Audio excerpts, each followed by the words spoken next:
उत्तराखंड की ऊंची पहाड़ियों के बीच बसा था चंद्रकोट नाम का एक छोटा सा गांव। चारों ओर घने देवदार के जंगल, धुंध में लिपटी पगडंडियां और रात होते ही सन्नाटा, ऐसा सन्नाटा जिसमें अपनी ही सांसों की आवाज डराने लगती थी। इस गांव में एक पुरानी मान्यता पीढ़ियों से चली आ रही थी। हर अमावस्या की रात राखंडार आता है। वो किसी एक घर के दरवाजे पर 3 बार दस्तक देता है। जो दरवाजा खोल दे, सुबह तक उसका घर राख बन जाता है। गांव के बुजुर्ग कहते थे कि राखंडार कोई इंसान नहीं, बल्कि आग और बदले से जन्मी एक आत्मा है। डर की शुरुआत। अमावस्या की रात गांव में कोई बाहर नहीं निकलता था।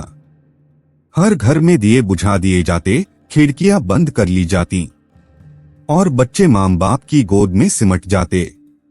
दरवाजे पर अगर कोई आवाज आए तो चाहे मां पुकारे या भगवान का नाम लिया जाए, दरवाजा नहीं खोलना था।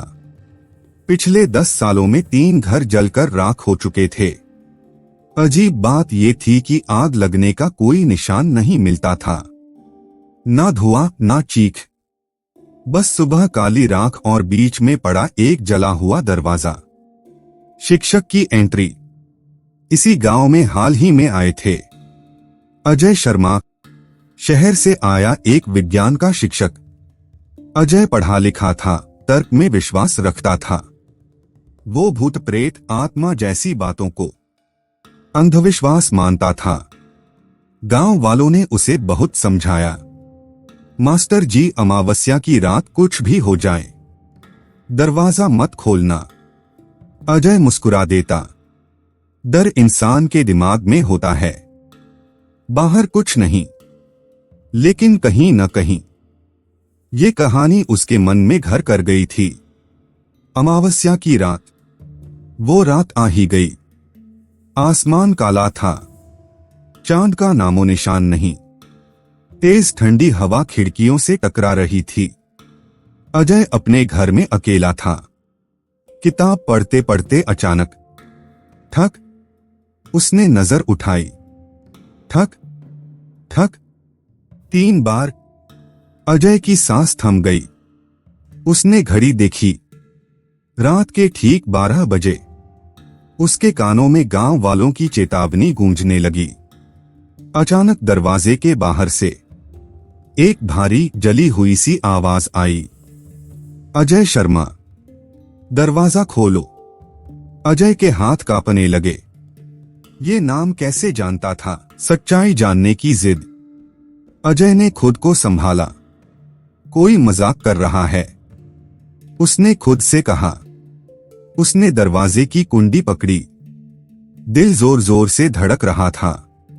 बाहर से फिर दस्तक। ठक ठक ठक, और फिर एक जलती हुई बदबू दरवाजे के नीचे से अंदर आने लगी। अजय ने हिम्मत जुटाई। अगर ये सच है तो आज खत्म हो जाएगा। और उसने दरवाजा खोल दिया। राखंडार का दर्शन। दरवाजे के बाहर कोई इंसान नहीं खड़ा था। वहां खड़ा था एक जला हुआ कंकाल सा अस्तित्व। आंखों की जगह अंगारे दहक रहे थे। शरीर से आग नहीं, बल्कि राख झड़ रही थी। उसकी आवाज सीधे दिमाग में गूंज रही थी। तू जानना चाहता था सच्चाई? अजय पीछे हटने लगा, लेकिन पैर जैसे जमीन से चिपक गए हों। राखंडार ने हाथ बढ़ाया।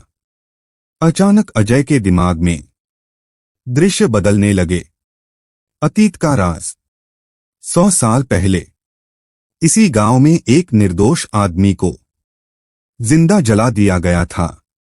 उस पर झूठा आरोप लगाया गया था कि उसने गांव में आग लगाई। वो आदमी चिल्लाया था, मैं बेगुनाह हूं। अगर मेरी आत्मा जली तो तुम्हारे घर भी जलेंगे। उसकी राख से ही राखंडार पैदा हुआ। आखिरी दांव। अजय जोर से चिल्लाया, अगर तू बदला चाहता है तो निर्दोषों को क्यों मारता है? राखंडार ठहर गया। पहली बार उसकी आंखों में दहकती आग धीमी पड़ी। अजय बोला, आज मैं तेरा सच गांव को बताऊंगा, लेकिन ये सिलसिला खत्म कर दे। कुछ पल सन्नाटा रहा। फिर राखंडार ने कहा, अगर सच सामने आया तो मैं लौट जाऊंगा अगली सुबह। सुबह गांव वाले अजय के घर के बाहर इकट्ठा थे। सबको लगा था आज एक और घर राख बनेगा, लेकिन घर सही सलामत था। अजय ने सबको पूरी सच्चाई बता दी। गांव के बुजुर्ग रो पड़े। उसी दिन उस निर्दोष आत्मा के लिए पहली बार पूजा हुई। अंत या शुरुआत? उसके बाद से चंद्रकोट में कभी कोई दस्तक नहीं हुई, लेकिन आज भी हर अमावस्या की रात अगर हवा बहुत ठंडी हो जाए और कहीं दूर से 3 बार दस्तक सुनाई दे, तो गांव वाले कहते हैं राखंडार देख रहा है कि सच फिर से दबाया तो नहीं जा रहा।